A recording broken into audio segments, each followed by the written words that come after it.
y esas son las que les quiero presentar el día de hoy. Entonces, la ciencia del bar, pues la tradición de física en particular, o ciencia en general, y la cerveza, pues es bastante bien conocida, y por eso quería empezar con este anuncio, que la cerveza todavía existe, ¿no? Es cerveza holandesa. Y bueno, el contenido de la plática, ahí está. Voy a hablar de tres grandes temas. En primer lugar, voy a hablar de un mundo pequeño y por qué significa esto de pequeño. De nuevo, se van a dar cuenta a medida que progrese la plática. Después voy a hablar de nanomotores biológicos. Aquí hay tres palabras clave. Nano, vamos a hablar de cosas muy pequeñitas. Motores, es básicamente el tema de la plática del día de hoy. Vamos a hablar mucho acerca de motores. Y como les decía al inicio, parte de todo esto tiene un contexto biológico. Y vamos a hablar también de una herramienta que hemos desarrollado en el IPCIT, que son pinzas ópticas o pinzas de luz, con la cual interrogamos o les preguntamos a los motores cómo se comportan y qué es lo que hacen en el contexto para el cual. Quisiera comenzar con este poema, porque en realidad el título de la plática, me preguntaban a mí hace un rato, bueno, ¿y por qué ese título? El título de la plática viene básicamente de este autor, William Blake, que como ustedes saben es un poeta del final del siglo XIX, y de hecho este poema, bueno, lo pongo aquí por tres razones. En primer lugar, porque me gusta, entonces se dan cuenta de qué tipo de gustos tengo aquí. En segundo lugar, porque esta primera frase, ver un mundo en un grano de arena, es una frase muy famosa, porque precisamente este poeta, que es uno de los poetas románticos tal vez más importantes, proponía ver el mundo de manera diferente. Y lo que a veces esta frase se recupera en el sentido, en el contexto de la ciencia y sobre todo en el contexto de la microscopía, porque dice, bueno, si William Blake hubiera tenido un microscopio óptico de la calidad que tenemos ahora, seguramente hubiera estado muy contento, porque es exactamente lo que se logra con estos instrumentos el día de hoy. Esa es la segunda razón. Y la tercera razón es porque William Blake hablaba precisamente de unas maquinarias de la alegría, que este autor, Ray Bradbury, recupera en un libro de ciencia ficción que a lo mejor ustedes han escuchado o leído alguna vez, que toma ese título, y precisamente es uno de los primeros libros que leí y también quería compartirlos aquí con ustedes. La hipótesis de Blake, en su poema o en su poesía, él decía que las maquinarias de la alegría en realidad son las personas que con sus problemas o no, con sus capacidades interactúan o interactuamos, y precisamente constituimos este mundo, y no solamente hay alegría, hay todo lo demás, pero en particular hacía énfasis en esta palabra, y es parte de lo que pongo aquí.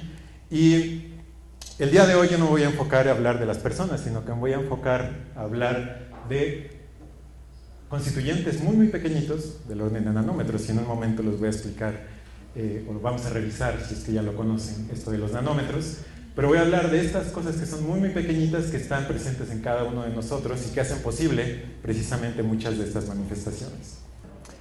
Entonces yo les platicaba que voy a hablar de cosas muy pequeñitas, y aquí es en donde vamos a decir de qué tamaño vamos a estar hablando. Voy a hablar de la escala celular y la escala molecular. Es en esta región en la que me voy a estar moviendo el día de hoy, y quisiera empezar aquí. Pues el tamaño típico de una persona es alrededor de 2 metros, a lo que todos estamos familiarizados. Si yo reduzco el tamaño de esta imagen por un factor de 1000, es decir, aquí había 1 metro, aquí hay 0.001 metro, pues vamos a hablar de los milímetros, y también con esta escala estamos familiarizados muy bien. Aquí está un dedo pulgar, y ese punto que está ahí, imagínense que es la cabeza de un alfiler, más o menos 1 milímetro.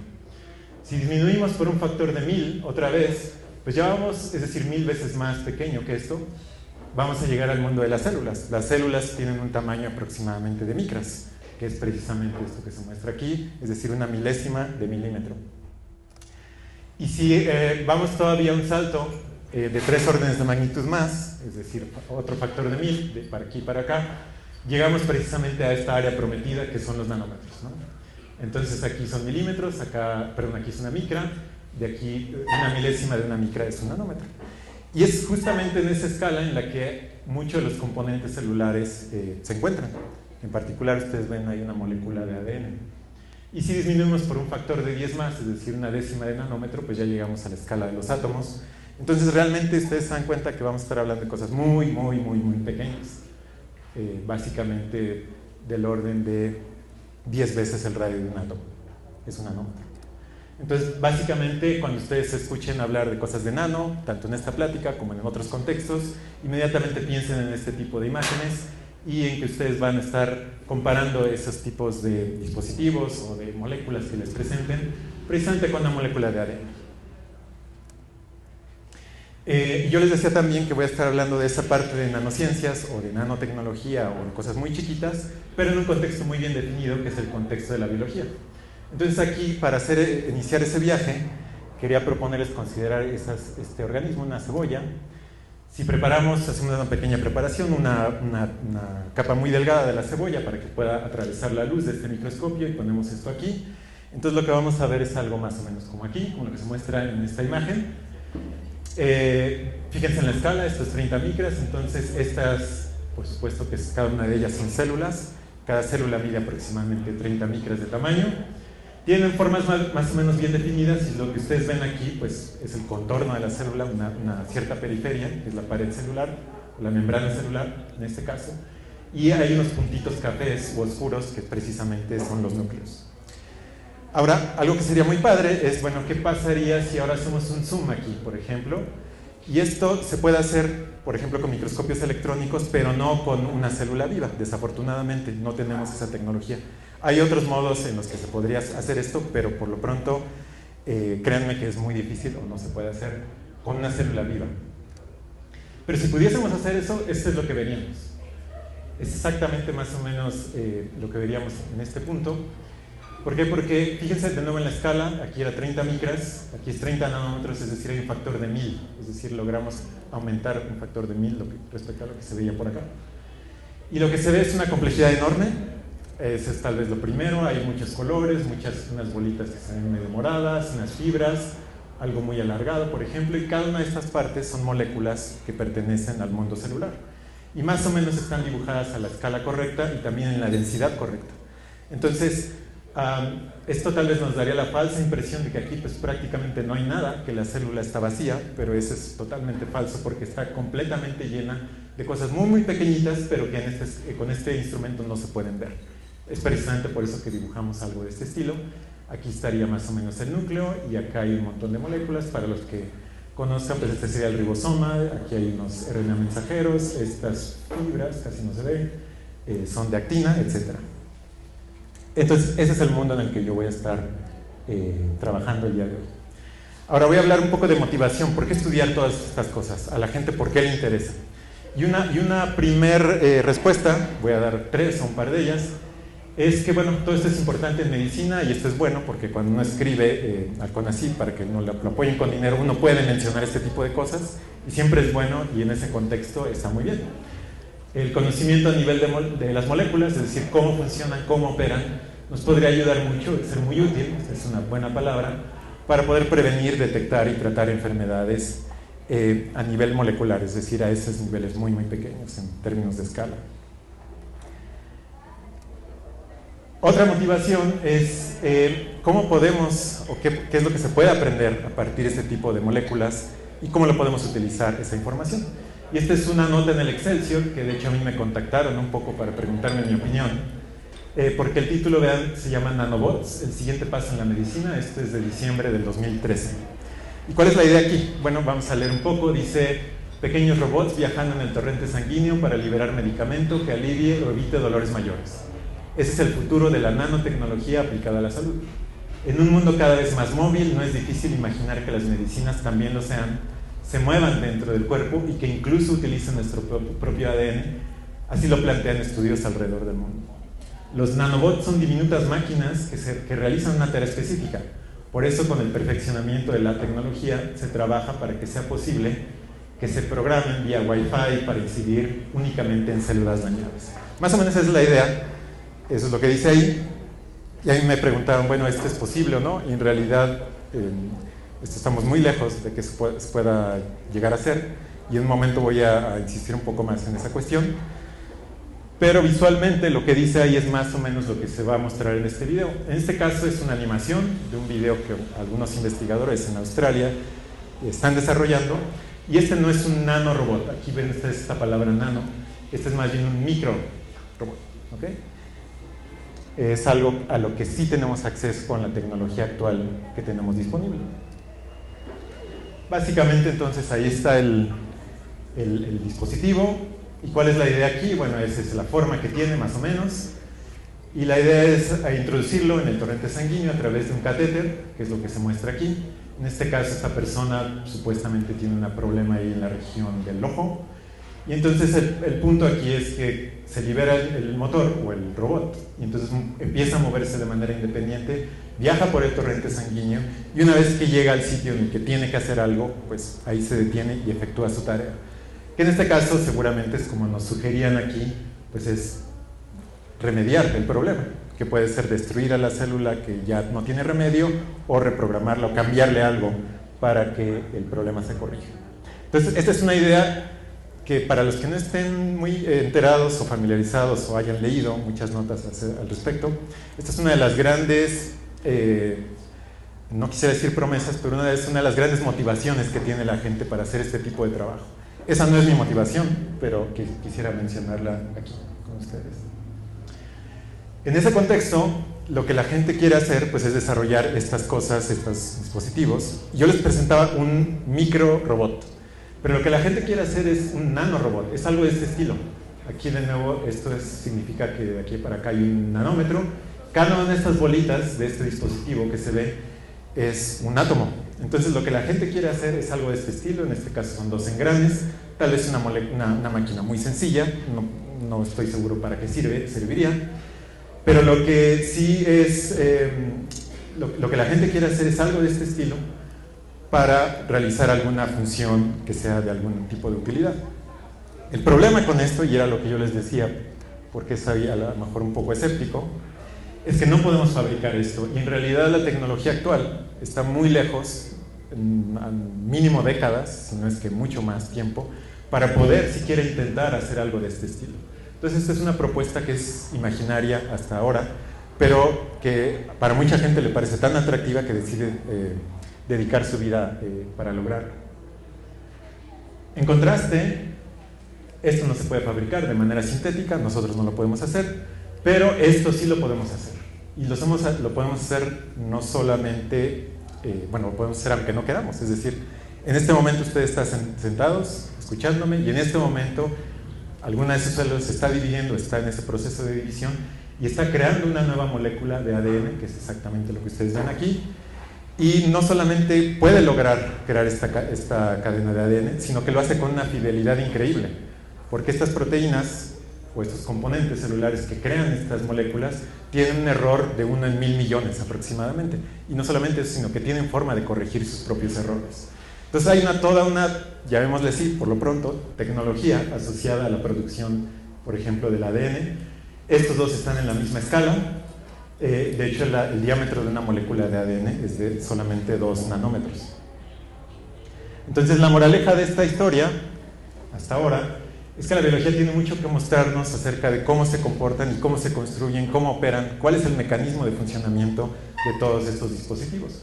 Entonces, la propuesta que hace mucha gente, y que yo creo que es la más razonable, es no intentemos hacer este tipo de cosas, sino entendamos primero qué es lo que está sucediendo aquí para poder imaginar qué es lo que sí pudiésemos hacer con la tecnología disponible. Y una tercera motivación que tal vez está más cercana a mis intereses es un poco la que pongo aquí, citando a Richard Feynman, que como ustedes a lo mejor saben es un premio Nobel de Física, y en realidad su motivación a lo largo de su vida, de hecho escribió libros proponiendo que los propósitos prácticos de la ciencia están muy bien, y hay que, cada vez que uno tenga oportunidad de hacerlo, intentarlo. Sin embargo, para mucha gente eso no es el motivo principal, producir algo o que su ciencia sea de alguna utilidad, y creo que yo me encuentro en ese caso.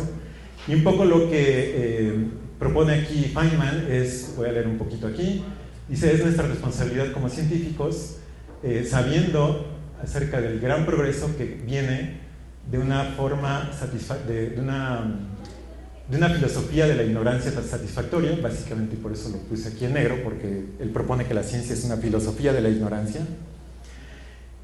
Proclamar que el valor de esta libertad, de esta libertad de poder ejercer este tipo de actividad, y enseñar que la duda no es para ser temida, sino para ser bienvenida, y no solamente eso, sino discutida.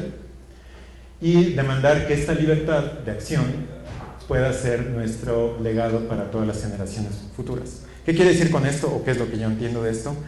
Que la gente que está involucrada en ciencia, en este caso yo estoy hablando por mí, es cierto que tiene una responsabilidad porque recibimos dinero público para poder realizar nuestras investigaciones, y mucha gente asume esa responsabilidad produciendo algo en regreso, por ejemplo, un medicamento, o buscar resolver algún problema de cierta comunidad. Pero este no es un problema menor, no es una contribución menor, perdón, que es decir, contribuir a la sociedad con crear un clima de discusión, de apertura, de tolerancia y de franqueza, sobre todo a la hora de proponer una filosofía de la ignorancia, en donde en la ciencia nada es seguro, siempre hay un cierto grado de duda, y creo que eso es algo que nos falta mucho dentro de nuestra sociedad. Feynman mismo decía que esta no es una era de la ciencia, y es parte por eso. Este es un rollo medio filosófico, pero ahora vamos a volver a los motores moleculares. Entonces, yo les hablaba que una de las tres temas que les voy a presentar el día de hoy es ¿qué es un motor? O por qué estos motores les llamamos así en el contexto de una célula. Este, de nuevo, es un dibujo que representa el contexto celular y está más o menos dibujado a escala. Esta parte amarilla es la parte del núcleo de la célula. Entonces, ¿por qué asocio motores, que tal vez los que estamos acostumbrados que alguna vez hayamos visto el interior de un auto, de una lavadora, de una licuadora, podemos reconocer muy bien que es un motor? Entonces, este tipo de tecnología de funcionamiento también existe aquí. Es tal vez la primera pregunta que quisiera contestar. Pero antes de hacer eso, quería ver si podemos hacer funcionar este pequeño motor que tenemos aquí. Y esto es nada más para que veamos. Este es un motor muy particular, y en un momento voy a decir qué tipo de motor es, pero solamente quería hacer una pequeña demostración para que vieran cómo funciona.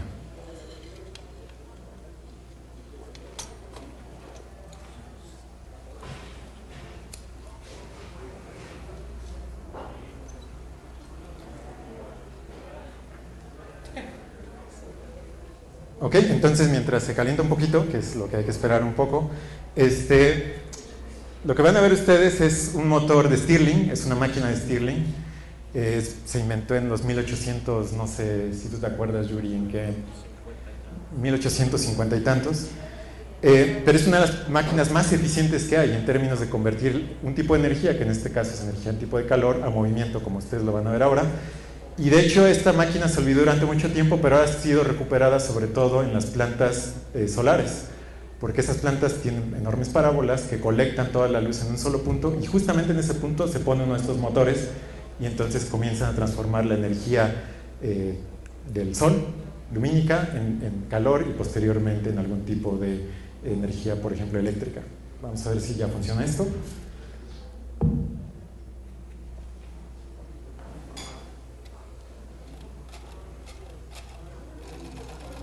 Ahí está.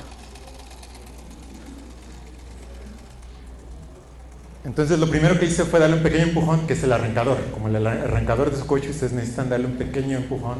Aquí también se necesita dar un pequeño empujón inicial. Pero una vez que está en marcha, ya no tiene que hacer nada. Y otra cosa importante de estos motores es que, o más bien de cualquier motor, es que tiene un ciclo. Entonces tiene un ciclo en el que el pistón en este caso va para adelante, después regresa, y mantiene más o menos este ciclo durante un cierto tiempo.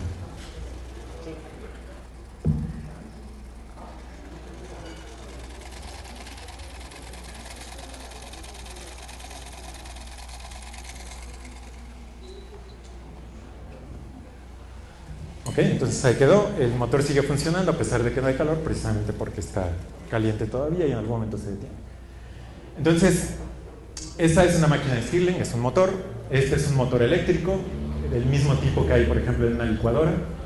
Están todas las piezas ahí, funciona a través de energía eléctrica. Entonces la pregunta de nuevo es, ¿existen cosas de este tipo aquí? Y bueno, les voy a presentar algunos ejemplos.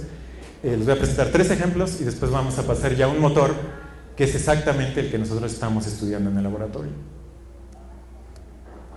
Entonces, el primer ejemplo proviene de una bacteria. No sé si recuerden el video que les acabo de mostrar. Pues este dispositivo se parece mucho a este, ¿sí? Esta es una bacteria, Escherichia coli, y de hecho la forma, no es casual que la forma de ese pequeño motor que proponen la gente del video que les presenté sea de esta forma. ¿Por qué? Porque esta es una de las formas más eficientes, la forma de la bacteria, para poder traslocarse de un punto a otro, es decir, para poder moverse. Entonces la bacteria, cuando está en cierto medio, tiene que transportarse de un punto a otro, ya sea para buscar comida o para evadir ciertos peligros que se le presenten. Entonces es una célula que puede moverse. Y lo hace utilizando un mecanismo muy peculiar, porque esta célula no tiene bracitos que le permitan nadar, por ejemplo, que es lo que nosotros haríamos.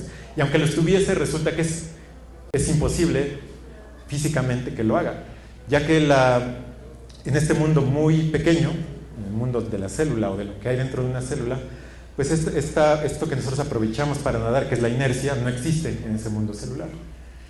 Entonces, ¿qué otro mecanismo tiene la bacteria en este caso para poder nadar? Lo que hace es que utiliza un mecanismo de rotación. Aquí se ve una ampliación más o menos de lo que sería más o menos esta región. Entonces ustedes aquí ven la membrana de la célula, aquí ven el inicio de lo que va a ser un filamento, uno de estos rojos que se ven aquí. De nuevo aquí ven ustedes muchas componentes, aquí ven un ribosoma, aquí el ARN mensajero, aquí está el cromosoma de la bacteria. Y lo que es extraordinario es que la forma que utiliza la bacteria para nadar es un motor molecular, precisamente, que cuando uno lo mira no es tan diferente del tipo de movimiento que produciría el motor de una licuadora, por ejemplo. Este es el motor molecular que tiene la bacteria, es más o menos lo que se muestra aquí. Esto ya no funciona muy bien, pero es lo que se mostraría por ahí, esa parte verde, y es lo que se encuentra justo en la base del flagelo. Entonces, ¿esto cómo le sirve a la bacteria para nadar? Bueno, lo que sucede es que el flagelo empieza a rotar y notan ustedes que tiene una forma helicoidal, muy parecido de hecho a un sacacorchos. Entonces, ustedes han sacado el corcho de una botella, estoy seguro, y para hacerlo lo único que tienen que hacer es introducir el sacacorchos y darle vuelta. Prácticamente no tienen que ejercer ninguna fuerza para poder hacer que el corcho avance, y es exactamente el mecanismo que utiliza la bacteria para avanzar en el medio acuoso. No avanza a través del corcho, pero avanza a través del agua, y con eso logra trasladarse. Y de nuevo, algo súper importante es que estas cosas muy, muy pequeñitas, 30 nanómetros, visto tal vez desde otro punto de vista, el grosor de uno de nuestros cabellos mide aproximadamente 50 micras. Entonces resulta que este motor es 1000 veces más pequeño que el grosor de un cabello. Más o menos eso nos da una idea también de la escala. Otro tipo de motor molecular, en este caso voy a presentar el ejemplo de una planta, aunque este mecanismo se presenta en otro tipo de organismos, como nosotros también. Es un mecanismo familiar para todos, que es cómo ocurre la división celular, en este caso por mitosis. Y en este mecanismo hay una serie de fases que no las voy a explicar ni las voy a revisar, pero lo que sí es interesante es que en algún momento, en este caso en la parte que dice metafase, hay una especie de fibras, déjenme ver, bueno, hay una especie de fibras que se ven ahí, y justamente en la parte central están los cromosomas, y es exactamente en ese momento en el que los motores moleculares son súper importantes para lograr que este proceso de mitosis ocurra. En el video que les voy a presentar a continuación, lo que ustedes van a ver es precisamente esta parte central del proceso de división celular. Pertenece a esta planta que se muestra aquí, y lo único que van a ver ustedes son los cromosomas, es decir, no van a ver estas fibras filamentosas que se muestran acá.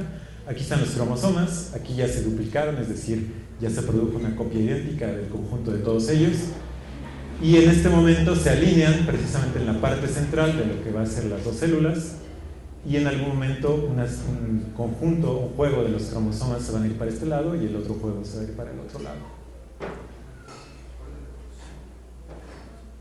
Entonces lo que ustedes ven aquí de nuevo son los cromosomas, pero no vieron todos estos filamentos que constituyen parte de ese llamado uso mitótico, que es parte de la estructura de la célula que organiza precisamente este tipo de proceso. En este siguiente video ustedes sí van a poder ver ese tipo de fibras, y lo que se hizo aquí para lograrlo fue teñir con un marcador fluorescente para que lo pudiésemos observar todas estas fibras.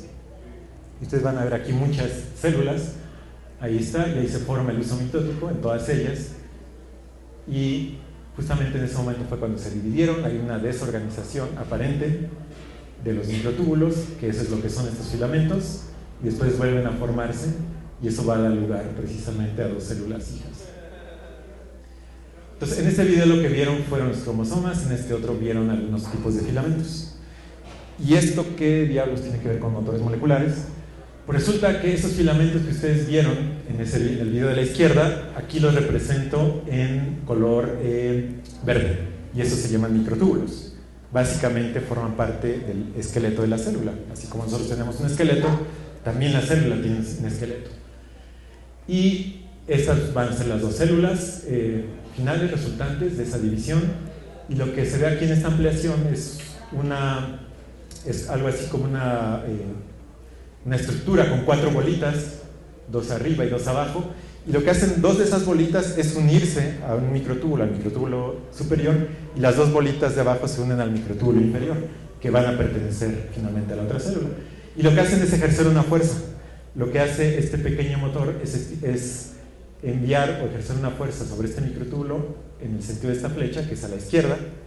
En cambio, las dos cabecitas o patitas de abajo ejercen una fuerza hacia la derecha, y entonces como resultado estos motores son los responsables de que una parte de los microtúbulos se vayan para la izquierda y otra parte para la izquierda, lo cual da como resultado ese movimiento tan dramático que ustedes vieron en el video. Y ya el último ejemplo, antes de pasar a lo que estamos haciendo nosotros en el laboratorio, es, para no ir más lejos, pues lo que sucede con nosotros y con los músculos. Como ustedes saben, los músculos están formados de muchas fibras, y de hecho hay fibras dentro de fibras, y todas estas terminan en una estructura básica que se muestra aquí, que es el sarcómero, y que precisamente esa es la unidad básica constituyente de un músculo. Y eso se muestra un poco más simplificado acá. Hay 2 moléculas o 2 tipos de moléculas clave en este proceso de contracción muscular, como ustedes lo van a ver. En primer lugar está esta molécula que en forma de filamento, que se muestra aquí medio gris, que es la actina, y está formada o hace un arreglo dividido en 2 partes, en la parte izquierda y en la parte derecha. Y en medio, a manera de formando un puente, hay una molécula que se llama miosina, que está en rojo. Y ustedes notan que también tiene forma de filamento, pero que termina, o que empieza y que termina, en una forma que es un poquito más globular.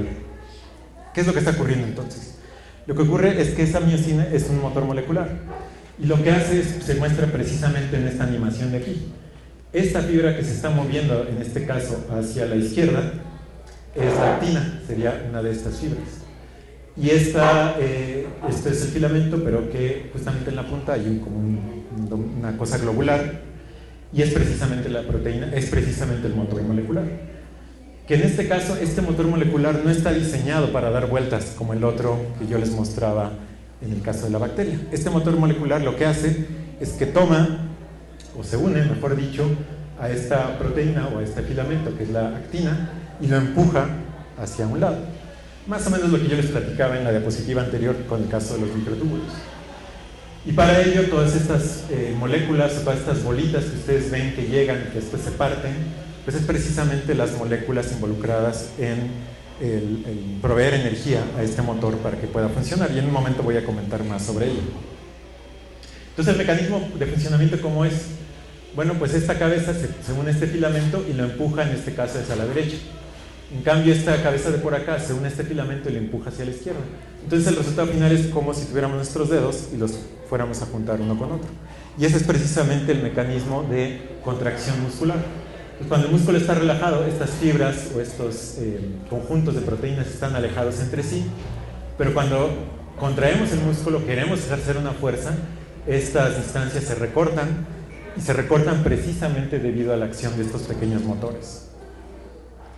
Ahora, algo muy importante es, estoy hablando de fuerza en este caso, entonces, ¿de qué tamaño son las fuerzas de que estamos hablando en este caso para este motorcito? Las fuerzas son muy pequeñitas, así como las distancias son muy pequeñitas, pues las fuerzas también van a ser muy pequeñitas en nuestra escala macroscópica. La fuerza máxima que puede ejercer un motor molecular de miosina es aproximadamente 10 piconewtons. Esto de piconewtons es un punto y 12 ceros, y después habría un 1, es decir, esto se representa 10 a la menos 11. Entonces es un punto seguido de 10 ceros y después un 1. Es una fuerza muy pequeña. ¿Por qué? Porque para sostener, por ejemplo, no sé, esta botella, aquí está, yo requiero una fuerza de aproximadamente 1 newton, 1. Entonces, en comparación con esto, pues entonces la conclusión es que yo necesito muchísimos motores para poder ejercer fuerzas de 1 newton. De hecho, para sostener 1 kilogramo se necesitan 1 millón de millones de motores de miosina, es decir, 1 millón de estos pequeñitos para que puedan ejercer ese tipo de fuerza. Entonces aquí más que nunca, y de manera literal, la unión hace la fuerza. ¿Por qué? Porque precisamente el conjunto de todos estos motores moleculares es el que es responsable de poder ejercer una fuerza macroscópica, es decir, algo que ya podamos apreciar. Pero el responsable último de eso son precisamente estos pequeños motorcitos que se unen a las fibras y que empiezan a desplazarlas, y eso es precisamente el mecanismo de contracción muscular. Ahora, yo decía que estos son motores, les presenté un ejemplo aquí. ¿Por qué le llamo motor molecular? Bueno, precisamente si hacemos una comparación, bueno, en el caso del motor de una motocicleta hay una conversión de energía en movimiento, eso también existe aquí. La energía en este caso proviene de la combustión de hidrocarburos, en el caso de una lavadora, de una licuadora, proviene de la energía provista por la corriente eléctrica. Entonces, en este caso la energía proviene del rompimiento de una molécula muy pequeñita que se muestra aquí, que se conoce como ATP, que es más o menos una de estas bolitas que ustedes ven llegando a esa proteína.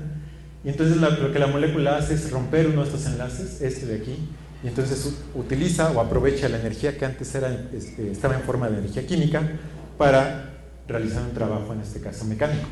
Esa es la magia de todos estos motorcitos. Y en términos de velocidad, obviamente no lo podemos comparar. Tiene una velocidad de 30 metros por segundo, es lo que produce algo de este tipo. En cambio, esto tiene una velocidad de 1 micra por segundo. Y esto de 1 micra por segundo, pues en términos de escala macroscópica, de lo que yo puedo ver con mis ojos, es prácticamente nada, es muy pequeño.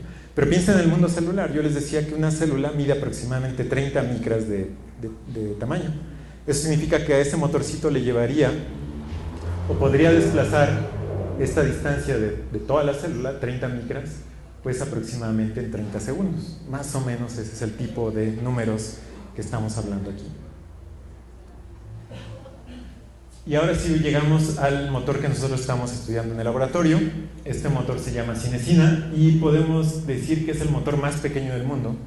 En un momento vamos a revisar otra vez de qué tamaño es, pero ustedes ya sospechan que es un nanomotor. Y lo que les voy a pedir aquí en este video es que pongan su atención. Bueno, este video corresponde a un hongo. Esto que ustedes ven aquí en gris, en realidad es parte del medio en el que se creció el hongo, pero el hongo es un hongo filamentoso. Esta es la forma de filamento que tiene. Y les voy a pedir que pongan su atención en el video y que a ver si alcanzan a notar algo que les llame la atención. Este es un hongo que está vivo y que lo estamos observando a través del microscopio. Y entonces no sé si alcanzan a ver algo que les pareció curioso o que les llame la atención. Y es un video que está tomado en tiempo real, es decir, si ustedes van al laboratorio y observan a través del microscopio, es exactamente lo que van a observar. No sé si alguien notó algo interesante, particular. Se mueven cosas, ¿no? A lo mejor son vacuolas, a lo mejor no, pero se mueven cosas, exactamente. Tal vez lo voy a volver a poner aquí para que veamos. Por ejemplo, aquí hay una que va a viajar hacia la derecha y acá hay otra que está viajando hacia la izquierda, más o menos. En este caso no sabemos qué son, en realidad. Lo más probable es que sean vesículas de algún tipo, pero lo que sí estamos seguros es de que este movimiento que nosotros estamos observando no es un movimiento aleatorio, desorganizado, como sí lo era otro tipo de movimiento que tal vez estaba ahí de otras vesículas. Entonces, ¿qué es lo que está sucediendo? Lo que sucede es que hay un pequeño motor molecular que se encarga, esta es una microfotografía obtenida por microscopía electrónica, en donde aquí los tres elementos principales que ustedes ven son, en primer lugar, es una vesícula, más o menos de unos 200 nanómetros de diámetro, más o menos corresponde al tamaño de los puntitos negros que veíamos que se movían en el video. Después aquí hay un filamento que es uno de estos microtúbulos, que yo también ya les había platicado, que forman parte del esqueleto de la célula. Y conectando a la vesícula con el microtúbulo, ahí señalado en verde, y con mucha imaginación, hay un motor molecular. En realidad yo no lo veo tan claro, pero los autores lo publicaron y ellos dicen que es un motor molecular. Pero lo que sí sabemos es que el motor molecular se une a microtúbulos y efectúa una tarea que es la de transportar precisamente estas vesículas de un punto a otro dentro de la célula. Y esto es muy, muy importante para cierto tipo de células. ¿Para qué tipo de células? Pues células de este tipo precisamente. Si se acuerdan, en las células de la cebolla, pues eran como unas formas medio hexagonales. En este caso son formas muy, muy alargadas. Entonces, ocurre frecuentemente en este tipo de células que hay componentes celulares que se producen en alguna parte de la célula, pero que se necesitan o se requieren para ser utilizados en otra parte de la célula. Entonces, estos motorcitos son los mensajeros, todos encargados de llevar y transportar ese tipo de componentes de una parte a otra. En el ser humano, tampoco hay que ir muy lejos para saber que nosotros tenemos de este tipo de células alargadas, en este caso células nerviosas, y de hecho esta que está marcada en rojo pues es la ciática, y que es una de las células pues más longitudinalmente más grandes que tenemos. Y entonces ustedes se pueden imaginar que si algo se produce aquí, pero si se necesita hasta la punta del pie, ¿cómo le hace eso para llegar de un punto a otro? Y la respuesta es que hay un mecanismo de la célula que involucra un motor molecular y que es un transportador, como les platicaba yo, de cosas. En esta animación lo que ustedes van a ver es precisamente cómo funciona una de estas cinesinas, que así se llama el motor molecular del cual estoy hablando.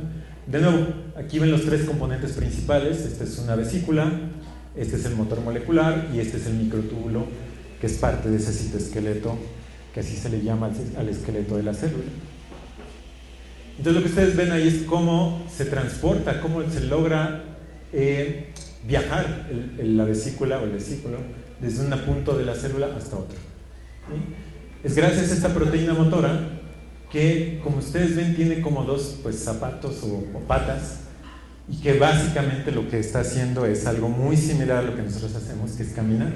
Esta proteína lo que hace es caminar sobre este microtúbulo, que le sirve algo así como de una guía, y va siguiendo esa guía, y al hacerlo, en este extremo tiene adherido la vesícula y básicamente la va arrastrando desde un punto a otro de la célula. Y esa es precisamente su tarea. Este motor molecular tampoco gira, tampoco empuja cosas, sino que más bien va dando pasos utilizando este mecanismo que ustedes vieron, y va arrastrando cosas, y con eso logra transportar cosas dentro de la célula. Cabe decir qué cosas transporta. En el caso de células nerviosas, se ha encontrado que estas vesículas, que son huecas, dentro llevan componentes que son necesarios como neurotransmisores.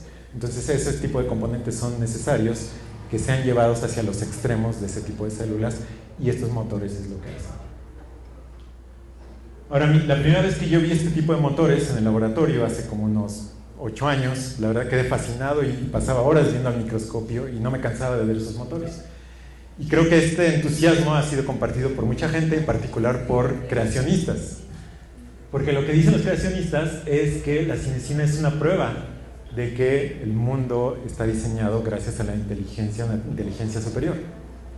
Entonces, en este sitio de internet, que es parte de un grupo, uno de los grupos más fuertes de creacionismo en Estados Unidos, lo que ellos dicen es que ¿cómo es posible que exista tanta perfección y no pueda ser creada por un ser superior? Básicamente es el mismo argumento que ponen siempre, pero quise presentárselos aquí para leerlo un poco, porque dice, por supuesto que tal sofisticación increíble se refiere a todas las propiedades que les acabo de platicar del motor de la cinesina, toda esta sofisticación de biotecnología clama por una especie de diseño.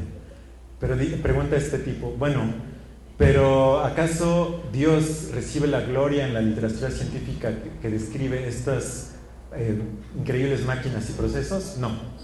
Dice que la naturaleza, nosotros los científicos, se la achacamos a la naturaleza, ¿no? Y bueno, después cita de hecho a quien fue mi ex asesor de postdoctorado, y después lo que dice, ¿por qué es que en un tiempo en que la ciencia está revelando toda esta evidencia acerca de la mano de Dios, que la gente inteligente, supongo que se refiere a la gente de ciencia, puede ver la evidencia de estas máquinas que desde este punto de vista son extraordinarias, pero no darle crédito adecuado al creador?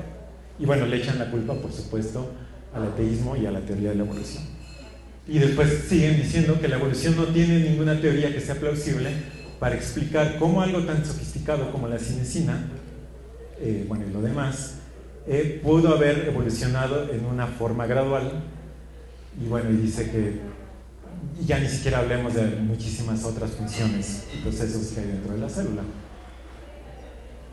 Entonces esto, nosotros cuando yo estaba haciendo un postdoctorado y empecé a trabajar con este tipo de sistemas, de motores moleculares, lo tomamos como una broma, pero un día llegaron y nos preguntaron de la universidad qué teníamos nosotros que ver con este sitio de internet, pues porque le estábamos causando muy mala reputación a la universidad, porque estos tipos nos citaron a todos nosotros diciendo que era evidencia nuestros experimentos de que en realidad había un creador y una inteligencia superior. Bueno, entonces ya les he presentado esto acerca de la escala. Estamos hablando de cosas muy pequeñitas. También les he presentado ejemplos de motores moleculares. Espero haberlos convencido de que son pequeños motorcitos. Tenemos toda la razón del mundo para decir que son pequeños motores. Y ahora ya voy a pasar a qué es lo que hacemos ya en el IPCC, cómo los estamos estudiando, qué es lo que estamos haciendo para interrogarlos. Y una de las herramientas, utilizamos varias, no es la única, pero una de las herramientas que hemos implementado en el IPCC es utilizar luz para interrogar estas pequeñas máquinas. Lo que ustedes ven en esta ilustración es una célula. Aquí ustedes ven cromosomas y otras partes de la célula. Ustedes ven 4 haces de luz, 2 azules, 2 rojos, y lo que se representa aquí son lentes. Y creo que todos hemos hecho ese experimento alguna vez, de salir a un día soleado y poner una lupa. ¿Y qué es lo que sucede? Prendemos cigarros. Se prenden cigarros, se pueden prender cigarros fácilmente con eso, ¿no? Exacto, corretear hormigas también con eso, ¿no? ¿Y eso por qué ocurre? Bueno, ocurre, pues estas lentes concentran toda la energía. Ustedes saben que la luz, por eso nos quemamos, precisamente porque la luz contiene energía. Lo que hacen estas lentes es concentrar toda esa cantidad de energía en un punto, y es tan densa esa cantidad de energía que entonces la temperatura se eleva y las cosas se queman. Eso lo hemos hecho todos en algún momento. Pero lo que nosotros vamos a hacer aquí es hacer algo muy similar. Vamos a utilizar un haz de láser, vamos a utilizar una lente que va a producir un punto donde se concentra toda esa intensidad muy pequeñito, pero no lo vamos a utilizar para quemar cosas, lo vamos a utilizar para atrapar cosas, ¿sí? Aquí en esta ilustración, estos puntitos lo que significan es que aquí la gente quiere hacer una pequeña incisión, es decir, utilizando esta propiedad de que se pueden quemar cosas, uno puede quemar parte de la membrana en el caso de esta célula, y entonces hacer una pequeña incisión. Pero lo que nosotros queremos hacer se muestra más bien aquí, que nosotros queremos hacer de estas haces enfocados unas pinzas, una especie de pinzas que nos permitan agarrar, atrapar y manipular cosas muy pequeñitas. Y precisamente por eso se le llama a esta tecnología pinzas ópticas. Entonces las pinzas ópticas, básicamente lo que hacemos es capturar objetos utilizando luz. Ahora, no son cualquier tipo de objetos y tampoco es cualquier tipo de luz. Entonces, ¿qué es lo que hacemos? Bueno, lo que hacemos es algo muy similar a lo que se muestra aquí. Y de hecho, hace un par de días fui a dar una plática de divulgación y me preguntaron si realmente era posible hacer esto. Yo creo que en principio debería ser posible, con lo que les voy a explicar a continuación, pero en la práctica es muy difícil lograrlo porque, bueno, hay una serie de aspectos técnicos que si quieren después me preguntan. Esto es una nave espacial atrapando una nave espacial más chiquita, utilizando unas láser, ¿no? Y como lo logramos, ¿cómo es que logramos hacer esto? También es relativamente sencillo. De hecho, yo a menudo les comento a la gente que me conoce que hacer un sistema de este tipo es muy sencillo, que uno lo puede, con los componentes adecuados, uno lo puede implementar en el laboratorio en cuestiones de pocos días, en realidad. Ya hacer mediciones con él es mucho más difícil, pero al menos atrapar y manipular cosas es muy fácil. Entonces, ¿qué es lo que hace uno? Toma un microscopio común y corriente. Ustedes saben que la parte más importante de un microscopio compuesto es la lente del objetivo, porque esa es la que nos va a proveer del mayor aumento posible para crear una imagen ampliada del objeto. Pero nosotros no lo utilizamos para crear una imagen de un objeto. Nosotros lo que hacemos es que hacemos pasar unas de láser y esta lente lo que va a hacer es enfocar, precisamente como con nuestro experimento de la lupa, cuando salimos a un día soleado, y entonces justamente en este punto se va a concentrar toda la intensidad de la luz. Y lo que sucede es que partículas de plástico, de vidrio, inclusive células vivas, experimentan una fuerza que las lleva hasta el centro. Y cuando están en el centro del láser, ahí se quedan. Y esto confina a las partículas y no se pueden escapar. No se pueden escapar ni en el sentido lateral ni en el sentido vertical, es decir, están atrapadas en las tres dimensiones. Y esto, para que se convenzan de que esto es cierto, esto es un video que les voy a presentar que obtuvimos en nuestro laboratorio hace ya un par de años tal vez. Lo que van a ver ustedes aquí son bacterias, son Escherichia coli, la bacteria que ya habíamos platicado un poquito en el contexto del flagelo que rotaba. Más o menos ustedes aquí ven de nuevo la forma alargada, aquí hay una bacteria, acá hay otra, etc. Y lo que ustedes van a ver es cómo están nadando básicamente por todos lados, precisamente empleando su flagelo. Entonces ahí están para todos lados, esto de nuevo es en tiempo real, así van a mi laboratorio, es exactamente lo que verían a través del microscopio. Y más o menos en esta zona lo que hicimos fue poner el haz de luz que les platicaba en la derecha. Entonces justamente ahí en ese instante, ahí se quedó atrapada una bacteria. Ese punto negro o ese círculo negro que ustedes ven ahí es una bacteria que está atrapada en el haz de láser. Y lo que hicimos a continuación fue tratar de ver si se escapaba, pero no, ahí seguía atrapada mientras los demás seguían nadando. Y después vamos a apagar la luz de láser y ustedes van a ver lo que ocurre con esa bacteria. Ok, ocurrió un poco rápido, pero espero que hayan visto qué fue lo que pasó. Se fue básicamente, volvió a nadar otra vez. Entonces este video lo que les demuestra son dos cosas. En primer lugar, que es posible capturar este tipo de, en este caso ya no es una partícula, ya estamos hablando de una célula, es decir, podemos capturar y manipular un ser vivo, en este caso una bacteria. Y el segundo punto importante es que no le hacemos daño, ¿sí? Cuando apagamos la luz de láser, el bicho siguió en su camino como si nada hubiera pasado. Una pregunta que también es importante es, bueno, ¿y qué es lo que hace que la luz de láser, en este caso, pueda atrapar la bacteria? ¿Sí? Y la respuesta es en que la luz, ya habíamos platicado que si salimos a un día soleado, pues la luz inclusive nos quema, es decir, la luz lleva energía consigo. Pero la luz también lleva algo que los físicos llamamos momento. La luz lleva también esa capacidad para poder empujar cosas, ¿sí? Y es exactamente la razón, tal vez muy dramática, que se demuestra aquí, de manera muy dramática, en la cola de los cometas. Estos cometas siempre tienen una propiedad, que es que a lo largo de su órbita, que en general es elíptica, la cola de los cometas siempre apunta en dirección contraria a la dirección del Sol, siempre. Entonces, por ejemplo aquí, pues esta sería la línea que une al cometa con el Sol, y entonces por lo tanto la cola del cometa va para allá, y así pueden seguir ustedes el camino del cometa. Entonces, ¿cuál es la razón por la que esto ocurre? Lo que les voy a comentar no es la única razón, hay otras razones involucradas, pero una de ellas es precisamente porque la intensidad luminosa proveniente del Sol es tan grande que empuja a todas las partículas, que generalmente son partículas muy pequeñitas, que constituyen la cola del cometa, y las empuja precisamente porque la luz no solamente lleva energía, sino que lleva esa capacidad de empujar cosas muy pequeñitas. En nuestro laboratorio nosotros no empujamos cosas, sino que las atrapamos. Pero la propiedad que utilizamos es precisamente proviene de esto que les comento en el contexto de un cometa. Es exactamente lo mismo. Ahora, las pinzas ópticas, antes de que finalmente ya me quedan como unos 5 minutos, de que les presente cómo es que las utilizamos en el laboratorio. Nada más quería mostrarle un par de videos para que se lleven una idea de, bueno, ¿para qué pueden servir estas pinzas ópticas aparte de lo que tú nos vas a platicar? Bueno, sirven para hacer un montón de estudios, en particular en biología molecular o en ese contexto. Y esta es una pinza óptica, una trampa óptica que construimos cuando yo estaba en Estados Unidos, que no solamente puede atrapar las partículas, sino que las puede hacer girar, ¿sí?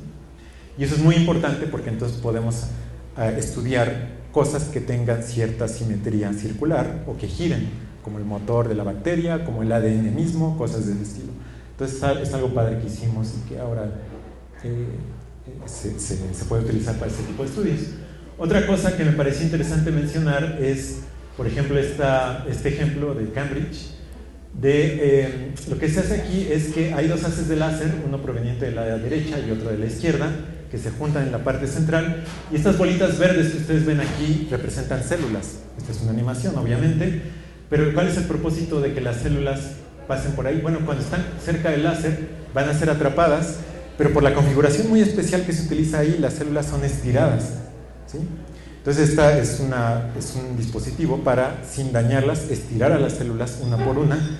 ¿Y para qué quisiéramos hacer eso? Bueno, resulta que la flexibilidad de las células, es decir, qué tan rígidas o flexibles son, se puede medir con este dispositivo, y uno puede darse cuenta en ocasiones de enfermedades muy particulares asociadas a este tipo de células, que cuando ocurren cambian un poco la rigidez de la célula, ya no está tan flexible, ya está un poco más rígida, y eso se puede detectar con un dispositivo de este tipo, y eso la gente lo está haciendo en diversos laboratorios del mundo. Otro experimento que se puede hacer es de esta universidad en Holanda, y lo que yo les presentaba aquí es que ustedes pueden capturar una pequeña particulita con un haz de láser.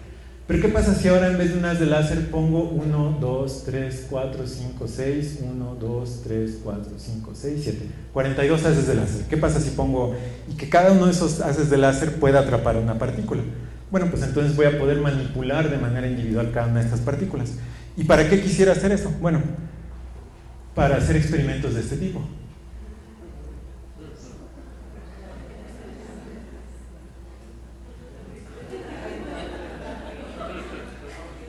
Entonces lo que ustedes ven aquí es un Tetris de la vida real. Este Tetris existe, está en el laboratorio y ustedes lo pueden ver a través del microscopio. ¿Ok? Es lo que dice aquí.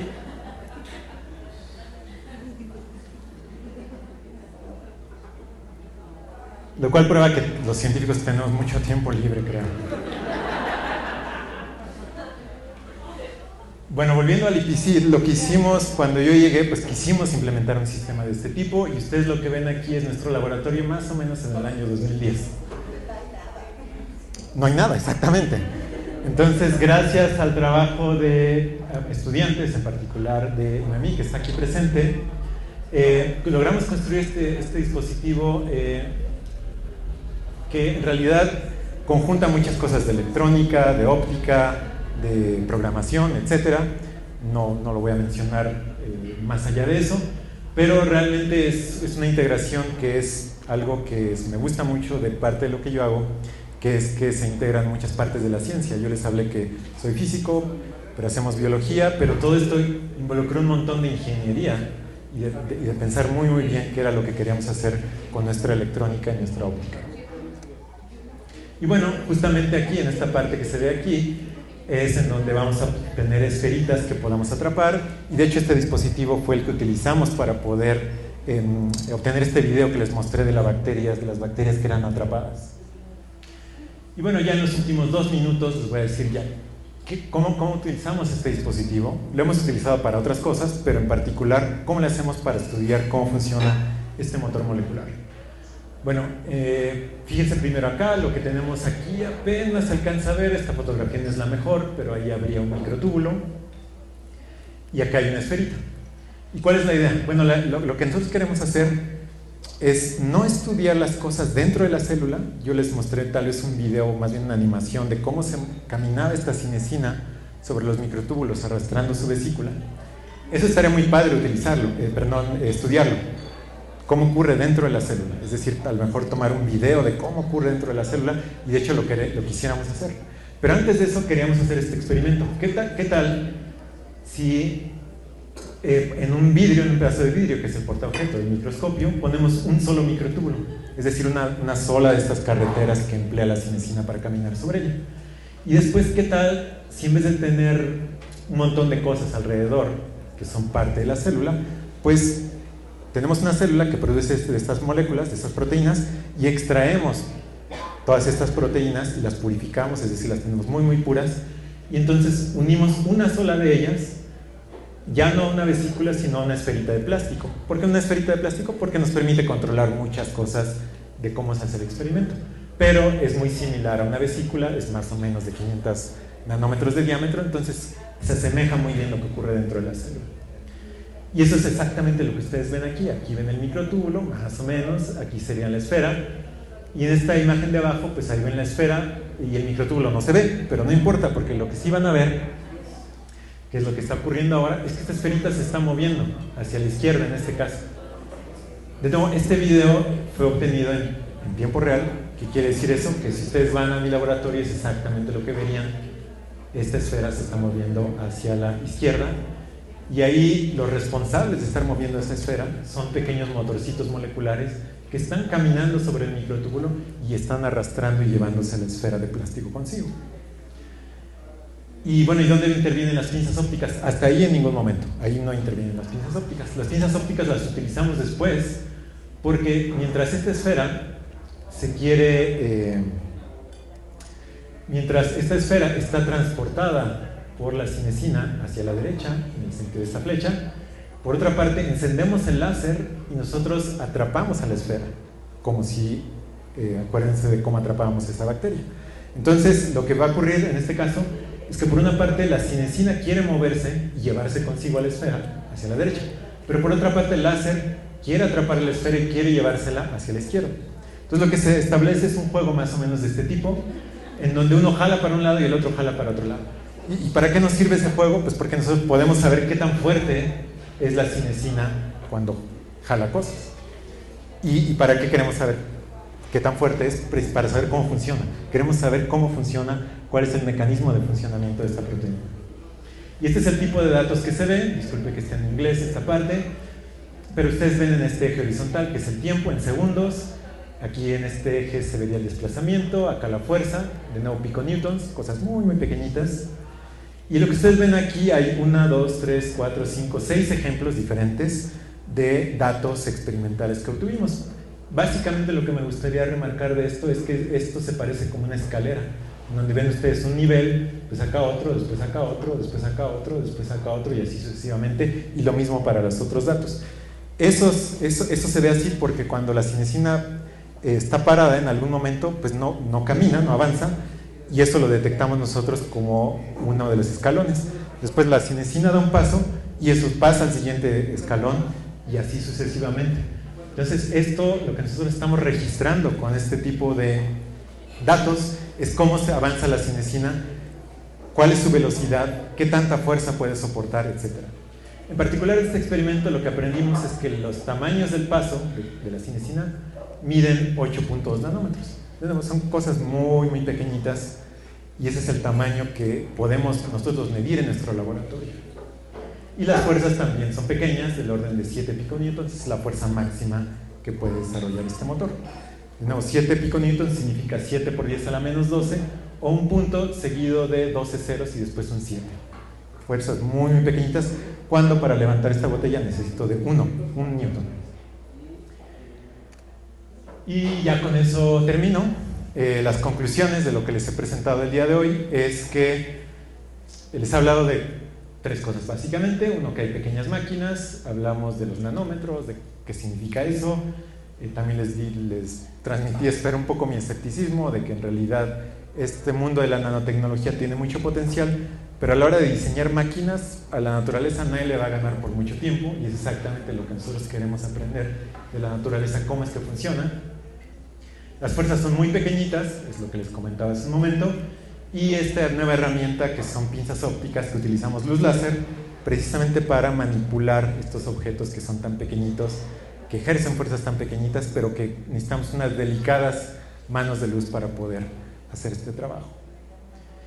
Y ya a manera de Para terminar, bueno, en primer lugar quisiera agradecerles a todos ustedes por su atención, a Viridiana de nuevo, a Flash por organizar todo este ciclo, y bueno, a la gente que trabaja en el laboratorio. Mucho de lo que les presenté aquí es el trabajo de Noemí, está estudiando el doctorado en el laboratorio, y bueno, lo que nos interesa a nosotros básicamente es estudiar cosas de biología desde un punto de vista de la física y de otras ciencias, en donde buscamos que todo converja y tratar de entender cómo es que funcionan, en particular la cinesina, otros motores moleculares. Aquí ustedes ven una bacteria, ADN, esta foto es de hecho de Ana Iris, en donde también queríamos estudiar un tipo de algas que tenemos estudiando ya hace un tiempo en colaboración precisamente con Viridiana.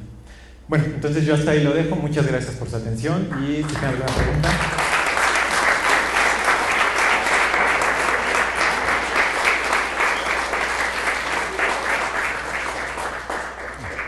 Sí, adelante, Yuri. De una vez, Yuri. ¿Qué pasa si jalas para atrás la bolita con la cinesina? Si en lugar de dejarla caminar la arrastras en reversa. Tienes toda la razón. De hecho, se me pasó darles un dato que es importante y que tú lo captaste, y es que este motor molecular, la cinesina, camina en un solo sentido, en una sola dirección siempre. En este video que ustedes veían, que tal vez lo voy a poner otra vez mientras hablo,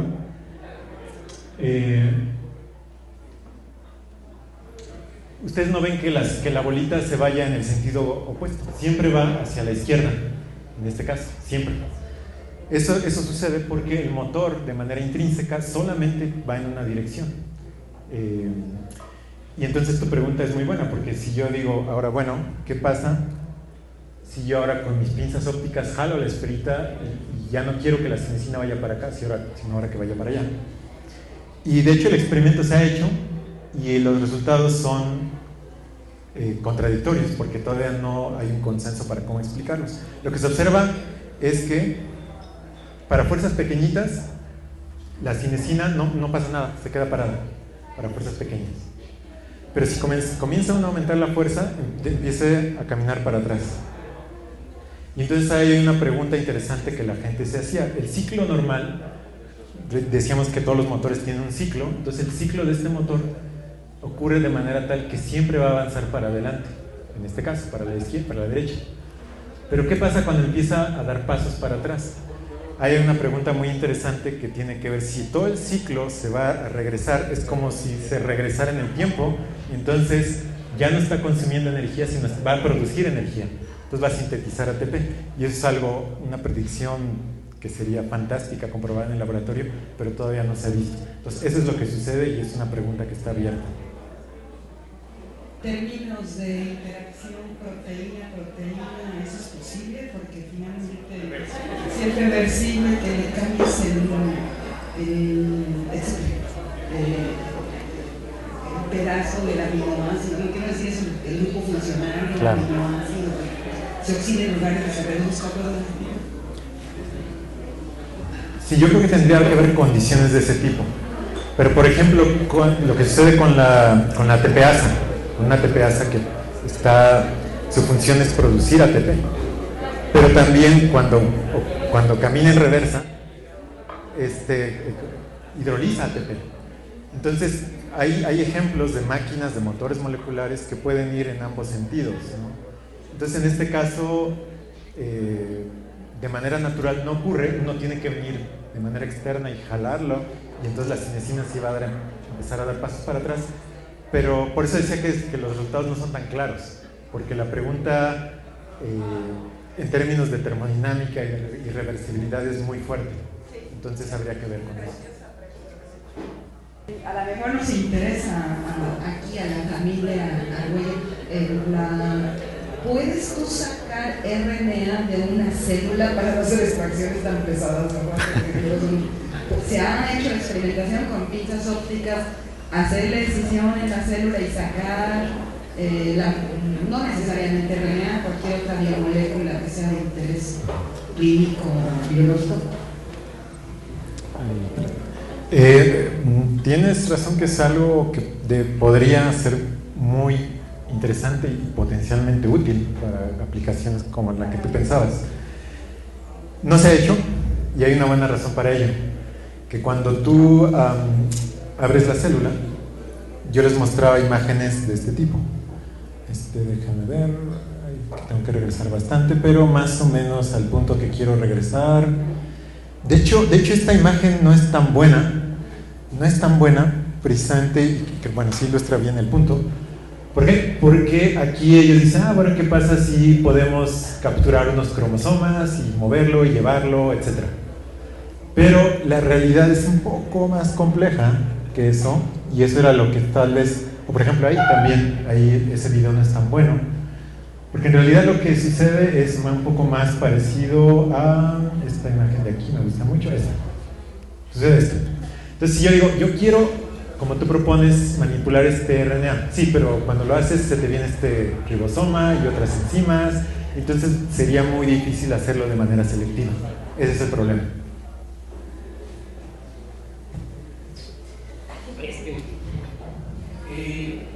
¿Cómo se le hace para que no encandile a la cámara los reflejos del láser? ¿Cómo es la pinza?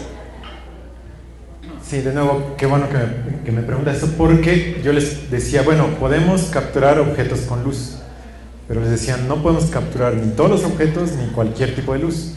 Ya les presenté varios ejemplos de qué tipos de objetos sí podemos capturar. Ahora, ¿se puede hacer con cualquier tipo de luz? No. En primer lugar, tiene que ser un haz de láser. En segundo lugar, para manipular objetos como una bacteria, tenemos que utilizar luz infrarroja, y hay una buena razón para ello, porque prácticamente todos los materiales biológicos absorben mucho en el visible.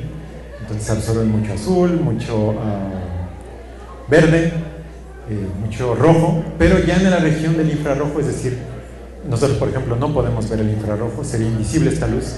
De hecho, si van al laboratorio y yo les digo, pues ya está encendido el láser, ustedes van a decir, pero ¿dónde está el láser? Y aunque esté encendido, ustedes no lo van a poder ver, porque nuestro ojo no ve ese tipo de luz, esa longitud de onda. Entonces, ese es el tipo de luz que utilizamos. Las cámaras son sensibles a ese tipo de luz, pero lo que hacemos es poner filtros para evitar que ese tipo de radiación llegue y nos impida ver qué es lo que está pasando con nuestros objetos que capturamos. Básicamente es lo que hacemos. En visible sí se quemaría como la hormiga. Tienes toda la razón, en visible se quemaría. De hecho hay gente que comparte estos estudios, aunque creo que más bien es por accidente. Han tomado células y las atrapan, como les mostré yo aquí, pero utilizan luz roja o luz verde, en particular luz verde, y lo que hacen es que, claro, la célula empieza a calentarse, y llega un momento que en realidad es como esa canción de Caifanes, la célula explota, literalmente. Hay una canción que así se llama. La célula explota. No. Sí, Gerardo. La pregunta sería, tú mencionas que por ejemplo, para desarrollar una fuerza de X, requieres una cantidad que sería, digamos, lo que divides esa cantidad por la fuerza de un motor. Es correcto, sí. Individual, pero realmente en el músculo, por ejemplo, no hay un efecto, digamos, de alguna manera, que no es simplemente adicional, sino se potencia la acción de la fuerza de varios motores simultáneamente trabajando. No es... Fíjate que mi primera respuesta diría no. Este es un proceso lineal en donde un motor más un motor te producen la fuerza de dos motores. Y si sumas 3 te van a producir la de 3, y así sucesivamente. Pero tampoco digo completamente no, porque es precisamente una de las cosas que de hecho queremos hacer en el laboratorio, de poner muchos motores y ver si se ayudan, si se estorban, si uno es capaz de producir 7 piconewtons, el otro también 7, la suma sería 14, pero qué tal si de repente sale que puede ejercer 25, ahí sería uno de los efectos de los cuales tú estás hablando. Hasta donde sabemos es lineal, Y entonces tienes toda la razón, lo único que hice fue dividir la fuerza total entre la fuerza tan pequeñita, entonces me da un número gigantesco. Pero por otra parte, ese es el orden de magnitud de motores moleculares que hay en un músculo. Son tan pequeñitos y la densidad es tan grande que hay muchísimos motores ahí, hay un montón. Entonces yo creo que es probable que estos efectos de los que tú hables se muestren, pero de otra forma, pero no sabemos todavía exactamente. A ver. La cinesina tiene un dominio, la proteína, específico, o ya sea para una vacuola, un organelo, retículo. ¿Cómo hacen ustedes para que específicamente agarren una esfera? Ok, no está muy bien, esa pregunta también. Por falta de tiempo no tuve oportunidad de decir mucho sobre eso, pero eso es correcto. Quiero llegar acá rápido, a donde está la proteína. Más o menos aquí. Esta proteína que les estoy mostrando aquí es la proteína nativa, es la proteína que se encuentra dentro de la célula. Y es correcto que esta vesícula no se pegó aquí a la mitad, no se pegó a las patitas, se pegó de manera muy, muy específica ahí. Entonces la proteína tiene sitios de reconocimiento para este tipo de cargamento. Ahora, ¿qué es lo que hacemos nosotros? Lo que nosotros hacemos es tomamos esta proteína, pero trabajamos con una versión truncada. Entonces, que no incluye toda esta parte de arriba, la partimos a la mitad y únicamente nos quedamos con esta parte, que es la parte catalíticamente activa, es la parte que hace el trabajo. Y hacemos otra cosa, no solamente la partimos, sino que justamente en la parte final ponemos una pequeña etiqueta que puede ser reconocida por un anticuerpo, por ejemplo. Entonces a la esfera de plástico la recubrimos con anticuerpos que reconocen a esa etiqueta. Es lo que hacemos en la práctica. Noemí, sí.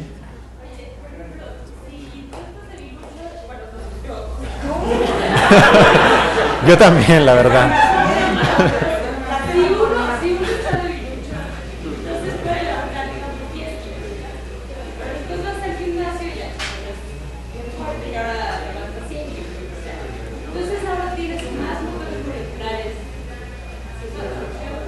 Sí, es correcto. Todo el tiempo estás expresando más de motores moleculares. O sea, ¿cómo pasa esta información de la a tener más motores moleculares? Casi no se logra, pero ¿la puedes repetir? Sí, o sea, lo que me preguntaban a mí es, yo hablaba aquí del contexto de un motor molecular, la miosina, en el contexto de cómo funciona en los músculos para poder realizar una fuerza. Y ella decía, bueno, ok, está bien, entonces cuando vas al gimnasio y te pones a hacer ejercicio, pues la masa muscular aumenta, entonces lo que se supone, o lo que a partir de lo que yo les platiqué, entonces el número de motores moleculares aumenta. Entonces tienes mayor masa, pues hay mayor número de motores, y por lo tanto puedes desarrollar mayores fuerzas. Y la pregunta que Noemí hacía es, bueno, pero ¿cómo sabe el organismo cuándo los necesita, o cuándo parar, o cuándo y hasta dónde producirlos? Creo que eso es lo que...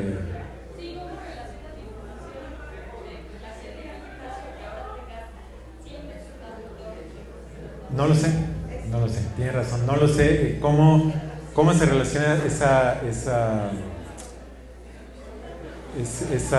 ese hecho de ir al gimnasio con el hecho que de repente empieces a tener más motorcitos de este tipo. ¿Qué es lo que dirige esas construcciones? No lo sé. Con anabólicos, pero no es que incrementa la masa muscular, o sea, las células, y cada célula tendría su tutor, ¿no? O sea, claro. Sí. Pero ¿cómo manda la expresión? Entonces la división molecular. Bueno, no sé si hay alguna otra pregunta. Y si no... sí, adelante. Yo creo que de la última pregunta, digo.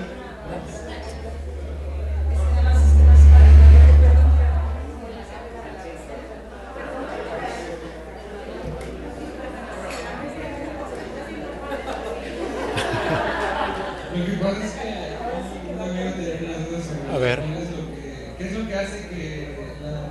cinesina se mueva. ¿Quién da la orden? ¿Qué enzima, molécula? ¿Cuál es el que da el patrón para su movimiento? Ajá, de hecho esta figura también nos va a servir porque yo les platicaba que la cinesina solamente se mueve en una dirección. En el caso del contexto de una célula se mueve del centro de la célula generalmente hacia la periferia. Es básicamente el sentido en el que avanza. Entonces, cuando la cinesina, lo que te puedo decir es que cuando la cinesina está inactiva, es decir, no está trabajando, pues como que se pone en modo automático de off y se apaga. Es decir, no está trabajando, entonces no consume energía. Lo que hace es que se dobla. Aquí hay una parte flexible y esta parte se une a esta parte, entonces como que se dobla y ya no hace nada. Está ahí en solución, es decir, está yendo por todos lados, hasta que en algún momento, tienes toda la razón, alguien o algo le dice, pues ya te necesitamos. Entonces lo que hace la cinesina es que esta colita se pega a esta parte y esta parte al microtúbulo y empieza a avanzar. ¿Qué es lo que le dicta a la proteína avanzar y comenzar su movimiento? No se sabe. Es una pregunta que se sabe, de hecho, muy poco, y tampoco se sabe qué es lo que sucede con la cinesina una vez que llega al final de su camino, una vez que ya entrega lo que tiene que entregar. Bueno, en primer lugar, ¿cómo sabe que ya llegó? ¿Cómo sabe que ya llegó? Y después, ¿qué es lo que hace después de que ya terminó su labor? Alguna gente dice que vuelve otra vez para acá y a reciclarse y a ejercer otra vez su función. Otra gente dice que no, que llega aquí, se degrada y se sintetizan nuevas cinesinas en la parte central de la célula. No se sabe. Entonces, tu pregunta es buena para mi investigación. Pero el hongo que tú veías no era un carril, el mismo carril de ida que de venida. ¿Perdón? ¿Cómo te ves? El hongo que nos mostraste no era el mismo carril de ida que de venida. Eso, sí, la parte esta del hongo, Yuri me pregunta, bueno, ¿qué onda con este hongo que yo les mostré? Que de hecho está acá antes. Ajá, exactamente, había algunas que iban para acá, otras que iban para acá, y lo que sucede es que ahí ocurre a veces que hay caminos que van para allá y otros caminos que van para acá, pero la verdadera explicación, creo yo, es que estas vesículas son acarreadas no solamente por la cinesina, sino por otros motores moleculares, y esos otros motores moleculares, como la lineína, avanzan en el sentido opuesto, exactamente en el sentido opuesto. Entonces, si la cinesina va para allá, esos otros moleculares van para la izquierda. Y entonces aquí, desafortunadamente, no sabemos cuáles son los motores que están actuando. Muy probablemente la cinesina, pero también muy probablemente la lineína y muy probablemente otros motores. Exactamente. Parte de las preguntas que nosotros queremos investigar, saber quiénes son los responsables de todo este transporte. Además son multinucleares, ¿no? Entonces, Sí. La relación del núcleo hacia la periferia es otra, ¿no? Tienes toda la razón. Ajá, eso también es cierto. Sí. Es el mismo sentido. El microtúbulo no tiene dirección, como si tiene dirección. Sí tiene una orientación, sí tiene una orientación, y eso es parte de lo que le ayuda a la cinesina para distinguir hacia qué dirección tiene que caminar. O sea, si tú volteas la cinesina, no camina en sentido contrario.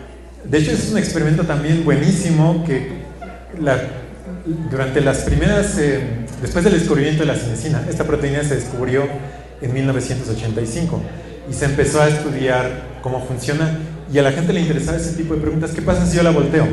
¿Va a caminar para allá o para acá o qué pasa? De hecho, yo participé en algunos de estos experimentos y lo que sucede es que la cinesina se tuerce pero sigue caminando a donde tiene que caminar, ¿no? Entonces, el microtúbulo tiene una cierta polarización, tiene una cierta orientación, y la cinesina solamente sigue esa orientación, siempre.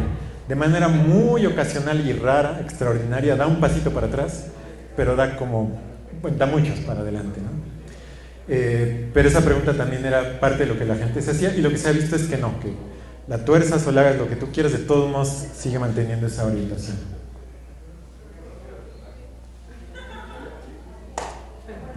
Sí, claro. Ajá. De hecho, es algo interesante que también todavía no se sabe muy bien por qué y cómo. No solamente sobre el mismo microtúbulo, sino sobre la misma vesícula. cuando uno analiza este tipo de vesículas, como las de aquí o las de aquí, se encuentra que están recubiertas con cinesinas, pero también con dineínas. Entonces uno pensaría, ¿para qué? Pues las cinesinas la van a jalar para acá, pero las dineínas la van a intentar jalar para allá, a la misma vesícula. ¿Cuál es el propósito de eso? No se sabe, pero eso es lo que ocurre. Las mismas vesículas tienen ambos tipos de motores y debe de haber un cierto tipo de coordinación. Una idea es que las dineínas se montan en la vesícula y quien trabaja es la cinesina para llegar a un extremo. Y una vez que llegó al extremo, cambian de posición y entonces ahora las dineínas trabajan y la cinesina no trabaja para que la lleven de regreso. Esa es una idea, pero tampoco es seguro que sea eso. Sí. Yo nada más quería comentar que otro tipo de control está en los mismos microtúbulos, porque un microtúbulo no nada más está siempre, sino que se desensambla y se ensambla. Entonces hay un montón de proteínas que lo controlan. Yo creo que también eso tiene que ver con la cinesina, con su trabajo. Sí, no, el comentario que me parece muy apropiado es que los microtúbulos yo los presenté aquí como algo estable, pero en realidad no son estables. Están constantemente depolimerizándose y polimerizándose y hay muchas proteínas que los depolimerizan, hay otras que los ayudan a polimerizarse, otras que los estabilizan, otras que los desestabilizan, etc. Y ese es un proceso muy dinámico que ocurre dentro de la célula, del cual yo no hablé, pero es cierto que es fundamental para poder entender a la cinesina. ¿Sí? Si no hay más preguntas, pues gracias por su atención.